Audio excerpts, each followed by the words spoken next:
欢迎来关心交通的安全问题。这个桥设计有问题，真而造成车祸发生在台中。台中雾峰树德路中正桥是通往市区重要的桥，因为伫重新改建了，时常发生车祸。因为这个桥中这个条捅出来，将近的路占一半去，车经过这时拢爱闪。最近就有2台车，因为要修闪时修long修 A， 所引起用路人又是驾驶朋友呢，加这个在地人伫反弹。交通局伫回应讲，这因为牵涉到桥梁这个载重的问题，会分析代志发生原因了后，看要安怎改善。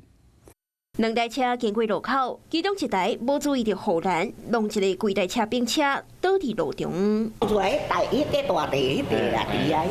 为画面会当看到当时靠瓦桥迄台车，是为着闪桥中盾条的结构向倒并偏，地势对向的台车必须爱切出去，又搁无注意到头前的护栏，才会弄到。就是因为它比较偏路中。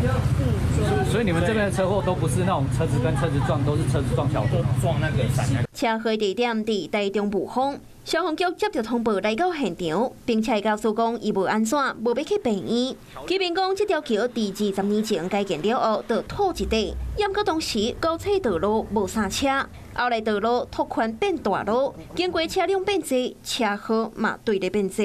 该路口因桥梁结构位于路口处，故路口范围变狭，行车动线较为受限。 交通局也承认，桥有去影响到行车动线，是讲因为吐出来这地是盾条的结构，若要改动，可能会影响到规条桥承受的重量，会先分析事故的原因，接出各单位做会讨论。